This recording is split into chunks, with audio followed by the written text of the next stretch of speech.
Hello, everyone. Welcome today. I have with me guest Michelle Cederberg. She is a super successful speaker.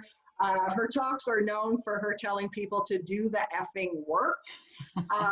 You have a master's in kinesiology, a BA in psychology, lots of numbers and credits to your name. But I met Michelle when she actually turned her expertise on me when I just started speaking. And she was kind enough to come and watch me at a TED style talk. And Michelle, the way that you just focused and gave me your expertise, the school can't teach you that. That was your experience. And so I have a lot of respect for Michelle. Is there anything else I haven't mentioned that people should know about you to help them get the most out of our conversation? Welcome to the podcast. I hope you enjoy the honest advice and personal stories. I'm Sue Stiles, the CEO of the Successful Solopreneurs School of Business, and I'm here to share hope and possibility so that you can reach the unwavering results you desire. Find the best business resources, advice, and offers at SueStiles.com. And now on with the show.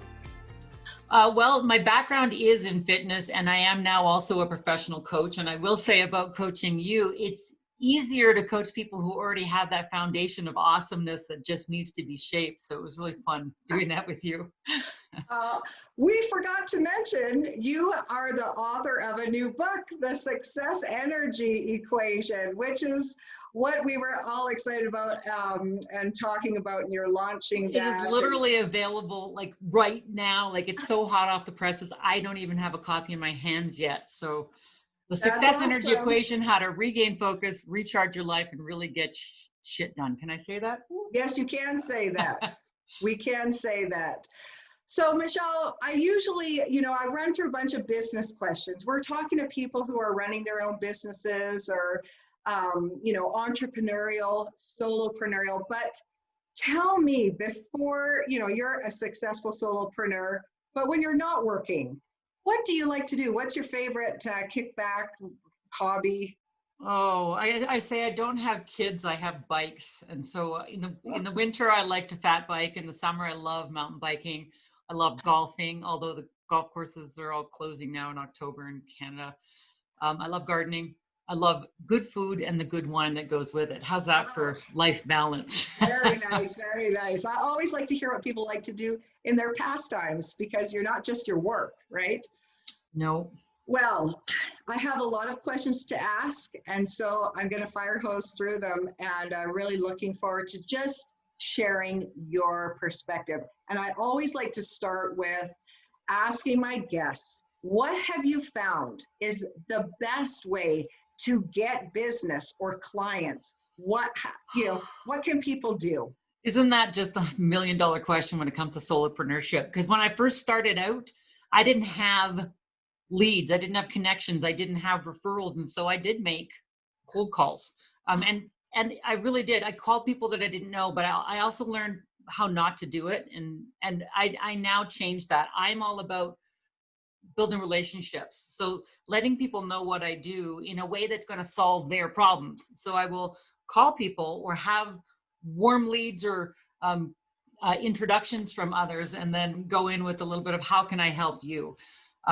And I will always say that when we go out there and do good work at whatever it is we're selling, referrals are always going to come in, and they're always going to be the best way to get more business, for sure.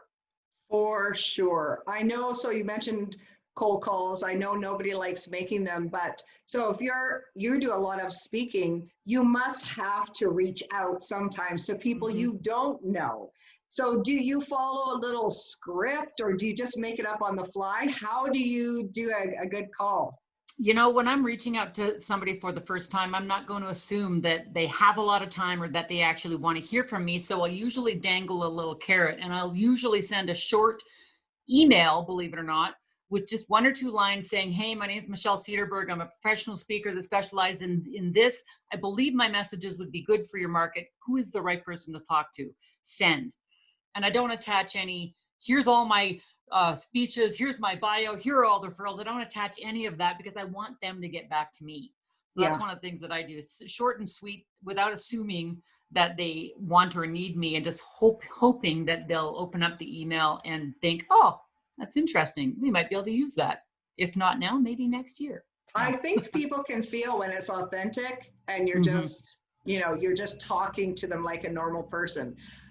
I'm sure you've experienced or had lots of the worst kinds of way to try to get clients. What do you see people do or trying to do that you think, no, just don't waste your time? Yeah. The info dump and making it all about themselves. I do this. I can help you. I.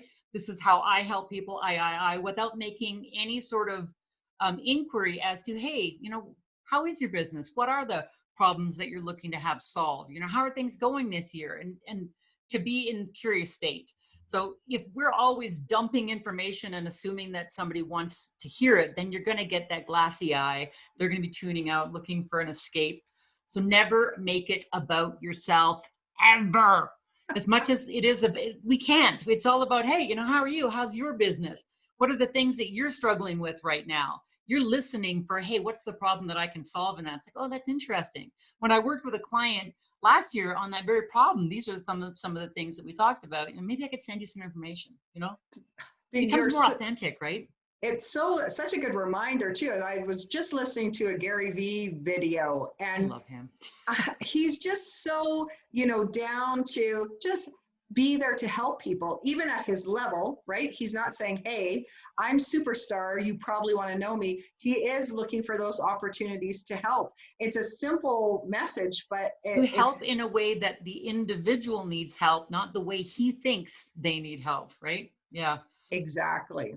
So talking about what individuals need, you've had 15, 20 years as a professional running your own business. Can you tell me about the people along the way, if there's anybody who's helped you get to where you are? Gosh, how much time have you got? Yeah. I think that the best way that we can be successful is to have a little bit of humility and not be afraid to ask for help. And, initially when I didn't have extra money kicking around, it was going, looking for somebody who would mentor me, or somebody who I want to be like, who I'd say, I'd love to tap your expertise, just to have a conversation. When I started to have a little extra money kicking around, then I hired coaches, because then I got them all to myself, and I could pay for the time without feeling guilty, and I think the best thing that we need to be able to do is invest in ourselves through that kind of coaching. I've done speaker coaching, I've done book coaching, I've done sales coaching, I've done all sorts of things like that would strengthen different parts of my business throughout the many years I've been doing this. Yeah. Right. Because over time, you need different kinds of advice, right? Mm-hmm. Yeah. Yeah. You were sharing in your new book a story about a lady named Donna, that maybe it's not like a super positive way someone helped you, but you made it into a positive. Can you talk about that? I think that throughout our life, people, things happen that are, shoulder taps that have to wake us up to, okay, what's going on here? And I was a personal trainer for many years. I personal trained for 7 years full time, and I was a little bit burnt out, and I didn't love the job, and I was in a tough point in my life emotionally and socially, and I was carrying the weight of the world on my shoulders, if you will. And Donna, who had been one of my favorite training clients for many, many years, one day I went to train with her, and she wasn't wearing her gym clothes, and she was kind of sit here on the bench next to me. And so I sat down next to her, and she says, right now you are carrying the weight of the world on your shoulders, and I can feel it. And she said to me, I come to these sessions to get energized. And so right now I need to work with another personal trainer, and you should work with my counselor. And she handed me the business card of her counselor. And she was right. I thought that I was fooling everybody, but I had been carrying this negative and unhappy energy into my work. And, thanks to her, I realized I wasn't fooling anybody. And I started to, do the things that I needed to do to get to a happier place. One of the, things I say is that I'm a student of all that I teach. And some of my biggest lessons started back then. Me too. Me too. And when you learn something yourself, then you have something that you can share. This is what worked for me. Yeah. Yeah. And so you talk a lot about goals. discovering your goals. Who are you? What's at the core? And you really prod so that a person can, if they forgot what their goals are, they can be reawakened. I do a vision board. I do a business planning, my business plan every year. How can I do them better? Should I do them more? Does it really help? Those two things, like doing an annual vision board and doing business planning, that's fantastic. And a lot of people don't do either of those things. A lot of people don't write down anything of what they want. And when I talk about goals, I kind of start from a coaching perspective with a really simple question of, what do you want? What do you want in your work? What do you want in your life? What do you want with your relationship or your health? And you'd be surprised how hard of a question that is for a lot of people to answer, because we spend so much time kind of up in here or autopiloting our way through the day. We don't always know. We're not always super clear. So we have to start by getting clear about the simple fundamentals of, what do I want? Like, how much do I want to work, and how much do I want to make, and how do I want my relationship to be? Because sometimes we just go with the flow. And then once we're a little bit more clear, that's when I say write down a little bit more tangible, more specific goals. And I love the idea of a vision board, because the whole process of making actually cements that desire into your gray matter. It helps, you have enough time to move those ideas from short-term memory into long-term memory by the simple act of cutting out and creating and designing and then looking at it, every single day if it's in your office. It just, what I say about those types of goals, whether you write them down pen to paper or create the vision board, is it helps you to embed that goal into long-term memory where it can taunt you. Nice. Because if you don't forget it, then hopefully you're going to continue to chip away at it. Yeah. When you're trying to go somewhere you haven't been yet, and you're a solopreneur, it's not like your boss is holding you to the measuring stick. Did you do this? You have to do that for yourself all of a sudden.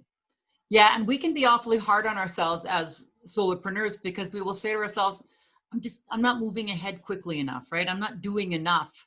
But I would challenge your listeners to kind of look back on the body of work that you've created, whether it's building a website or, just developing a program or starting a podcast or whatever it may be. All of those steps required a bunch of micro steps to get to completion. And, everything we have behind us is our success. And so I think we have to have that foundation and then continue to build on it. So when somebody gets to a certain level, or someone tells them, oh, you're at this, such a level, I have heard you speak a little bit about this imposter syndrome. And recently I've heard other high level people saying that they have struggled with that, thinking that they're just putting on a game or they're faking it. What do people do if they're feeling, if that imposter syndrome? Oh gosh. I mean, I went through most of my 30s feeling imposter syndrome, and in my early 50s now, I still have these moments where I'm like, who am I kidding? Like doing what I'm doing. I wrote an entire chapter in the Success Energy Equation on building belief in yourself, because I think the biggest thing that we need to do to be successful is get out of our own way.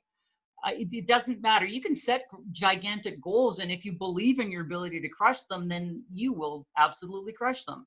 But if you set the goals, but you think, well, I'm not sure that I can, that goal is going to be set and forget. So when it comes to building belief in ourselves, I am a big believer in reminding yourself of what you've already accomplished. So look back on your body of work, look back at some of the things that you've achieved in your life or overcome. By achieving, I'm saying, whether it's writing the book or starting the podcast or finishing the degree or getting the promotion or, and the things that you've gotten through, a bad illness or a divorce or a difficult situation. If we've gotten through them before, we can get through them again. So remind yourself of those things. And then anytime you kind of feel yourself getting into that negative headspace, reframe into what's possible, because we can say, oh God, I can't do this. And as soon as you do that, as soon as you say, I can't do this or it can't be done, your brain wants you to be so successful, wants you to be successful. It'll say, well, my job here is done. You said that there's nothing to be done. But if you take that problem, if you're going, oh my gosh, this is so hard, and reframe into how might I? How might I get more clients? How might I overcome this barrier? How might I go back to school? How might I work 4 days a week and be successful at that?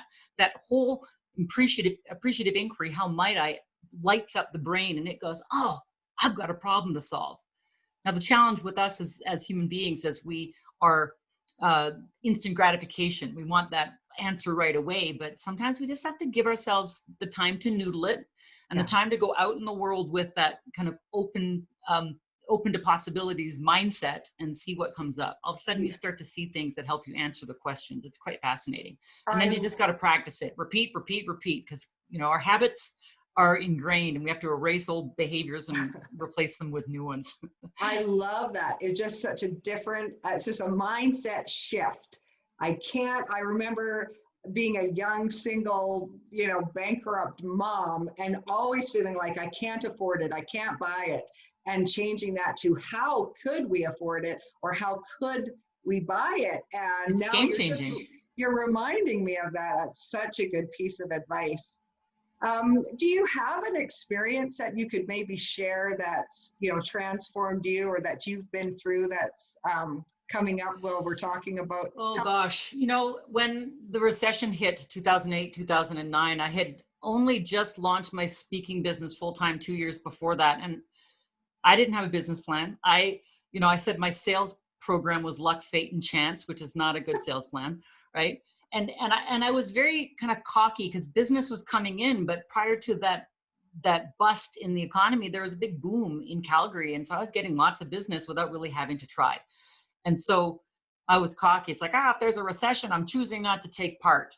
And when the recession hit, my business dropped by 40%. I was single at the time, so I didn't have a backup income in the family. Mm-hmm. All I was doing was speaking. I didn't have any products. I wasn't a coach.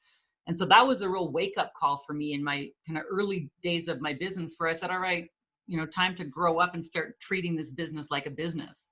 And in that almost 11 months where I wasn't working, that's when I wrote my first book. That's when I took sales training that I couldn't afford and got my coaching certification that I also couldn't afford. Thank goodness for lines of credit on houses. And that's the God's honest truth. But I got to the end of that recession and it was far better positioned. And I wrote the business plan as well with help from someone. And boy, oh boy, I look back on the first couple of years of my business going, what the heck was I thinking? Cocky and confident and completely clueless. That's how I put it. Hey, I meet a lot of solopreneurs who treat their business more like a hobby than a real business. And when, a crisis or chaos happens, then they realize, oh, I need to take this more seriously. Sales training of any level is so valuable because we don't like failure. And so we don't want to make those calls. We don't want to get the no. We don't want to get the rejection. So we don't do it. But it's because we're doing the sales wrong. I get so excited. I get totally jazzed when I get to reach out to a new possibility with the hope of, kind of getting them to light up and say, hey, I totally need that. There's nothing more exciting to me than that. And it's about learning how to do it properly. So, yeah.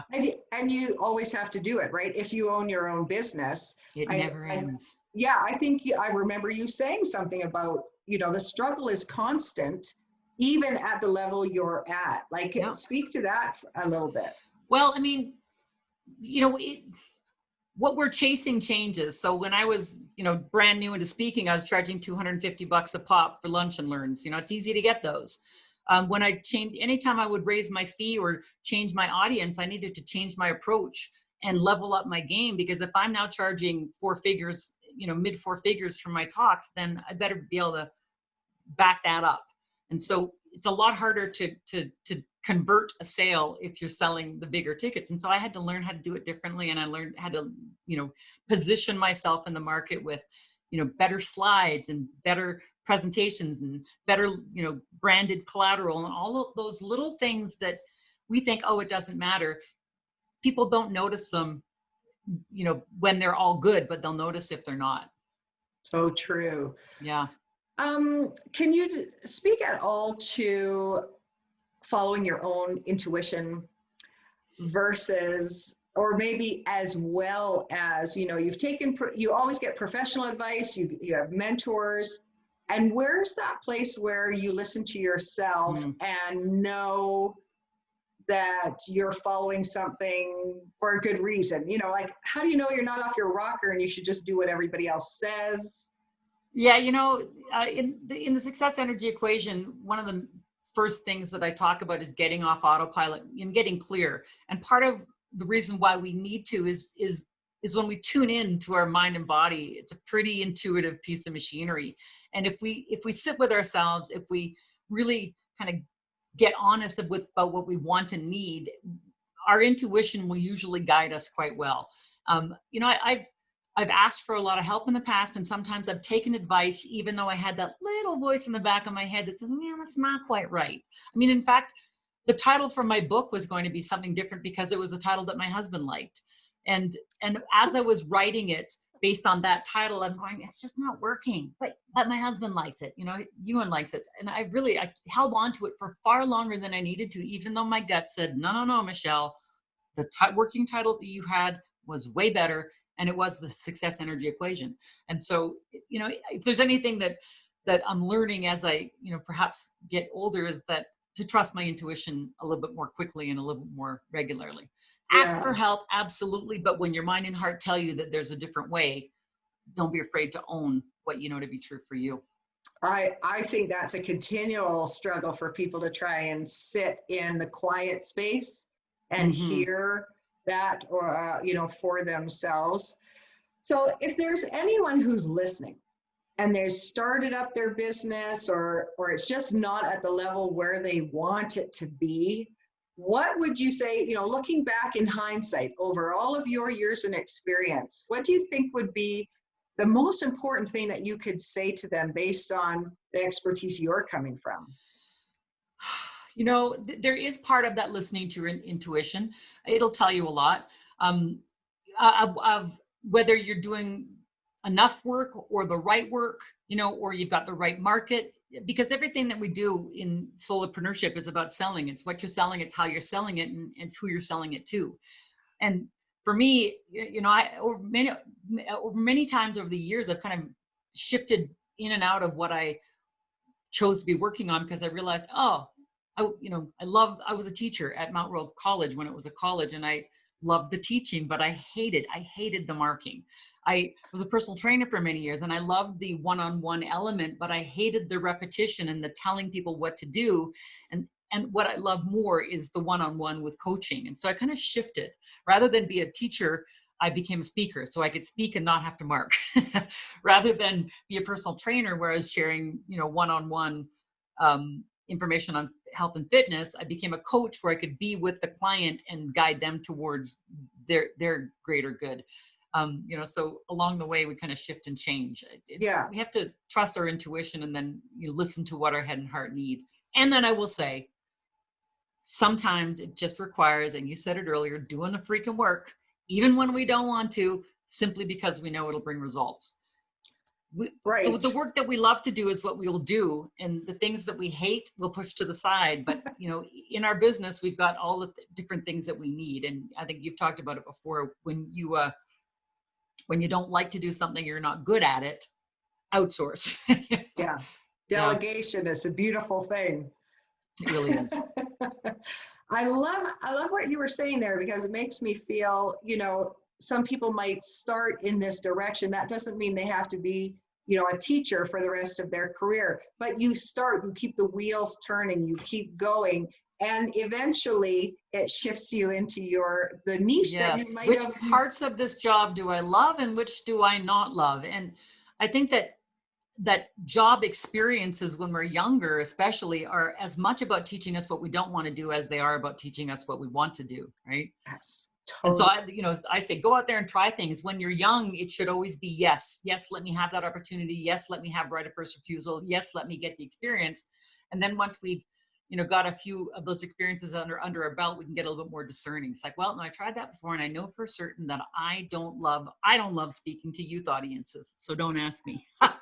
Right? I've tried, and my humor doesn't land. I don't know what it is, but there's so many other people that are so fantastic at it. If you need youth speakers, I will tell you some names, but it's not me. And I know that now because I've tried it and it didn't feel good. Yes. And that's a valuable experience as well. So here you are at this stage in your 50s, so you say. What is next for you? Like, where are your sights set on, and where will people be able to get the books, and how can they get help from you? Those are lots of questions. Yeah. So like, first off, I mean, everything has changed because of COVID, and, you know, being a professional speaker who normally stands in front of in-person audiences, I'm looking at how am I changing and evolving my online presence for speaking, which is challenging. I like it, and it's just still not as exciting as seeing people's faces in person. So I'm working on that.